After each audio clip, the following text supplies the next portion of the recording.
You've probably heard the word holy before, or at least sang it in a church song once or twice. And for most people, this idea is really just connected to being a morally good person. So God is holy because he's morally perfect. Yeah, that is part of it. But in the Bible, the idea of holiness is even bigger and more rich. What it's really describing is how God is the creative force behind the whole universe. He's the one and only being with the power to make a world full of such beauty and life. And so all these abilities, they make God utterly unique, which is the meaning of the word holy. So, a helpful way to think about God's holiness is by using the sun as a metaphor. The sun is unique, at least within our solar system, and it's really powerful. It's the source of all this beautiful life on our planet. And so you could say that the sun is holy. And you can actually take this metaphor even further, in that the whole area around the sun is also holy. Yeah, because the closer you get to the sun, the more intense it gets. Yeah, exactly. So that very power and goodness that generates all this life is also dangerous. I mean, the sun, if you get too close, will annihilate you. And in the same way, there's this paradox at the heart of God's own holiness, because if you're impure, his presence is dangerous to you. And not because it's bad, but because it's so good. And so the first time we see this paradox of God's holiness, it's in the story of Moses and the burning bush. So God tells Moses to take off his sandals because he's standing on holy ground. And Moses covers his face in fear, and God says, hey, don't come any closer. It's intense. It's actually that intensity of God's holiness that's explored even more in the stories about Israel's temple, which was the main place where God's holy presence was located. And at the center of the temple was this room called the most holy place, this the hot spot of God's presence. And whether you're an Israelite living in the land around the temple or a priest working right in the temple, you're in proximity to God's holy presence, which is dangerous. Yeah, this is a problem. So how's it supposed to work? Well, in the Bible, the solution is that you need to become pure. So like being morally pure. Yeah, and that's easy enough to understand. But the Bible spends a lot of time talking about another kind of purity, being ritually pure, which is a state where you separate yourself from anything related to death, like touching things like diseased skin or dead bodies or even certain bodily fluids. All these make you impure. And becoming ritually impure isn't necessarily sinful. What's wrong is waltzing into God's presence when you're in an impure state. And so that's why God gave the Israelites very clear instructions for knowing when they were impure, steps to become pure, so that they could go into the temple again. So that's what the book of Leviticus is about. Right. But it doesn't stop there. This idea keeps developing. So later in the scriptures, we find this really interesting story by a prophet named Isaiah. And he has this crazy vision where he's in the temple and he's right in God's presence. He's totally terrified. Yeah, he knows the rules. He shouldn't even be in there.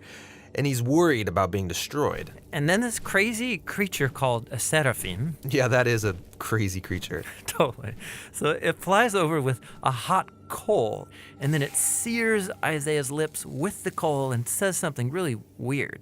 Your guilt is taken away, and your sin is atoned for. So this burning coal somehow makes Isaiah pure. Yeah, it's remarkable because normally if you touch something impure, it transfers its impurity to you. But now here's this new idea where you have this coal, this very holy and pure object, and it touches Isaiah, and it transfers its purity to him. Isaiah is not destroyed by God's holiness. He's transformed by it. I mean, the implications of this are just huge. But there's one more development. This time from another prophet, Ezekiel. And he has this vision where he's standing at the temple and he sees water trickling out from it.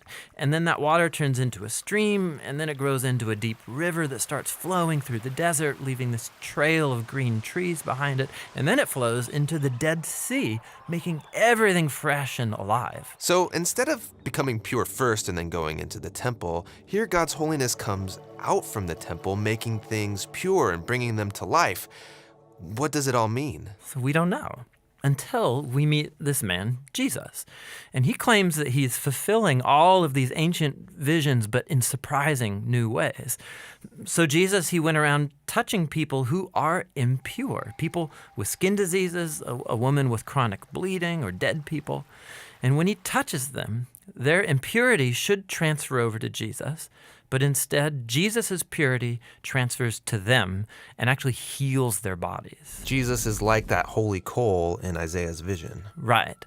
And Jesus claimed that he was the human embodiment of God's own holiness, and that he and his followers were now God's temple, so that through them, God's holy presence would go out into the world and bring life and healing and hope. And so this is why Jesus described his followers as having streams of living water flowing out of them. So this is our part of the story where we find ourselves now, but where's this all heading? So the last pages of the Bible end with a final vision about God's holiness. And this time it's by a guy named John. And in his vision, we see the whole world made completely new. The entire earth has become God's temple. And Ezekiel's river is there, flowing out of God's presence, immersing all of creation, removing all impurity, and bringing everything back to life. We believe the Bible is one complete narrative, so we're making these videos to trace a theme that goes from the beginning to the end of Scripture.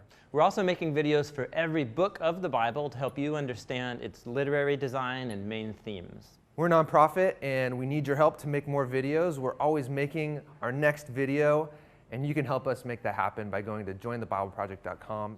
You can download high-resolution versions of these videos that don't have this little outro right here. You can play them at your church or small group or whatever. You can get study guides, all kinds of resources, all for free at jointhebibleproject.com.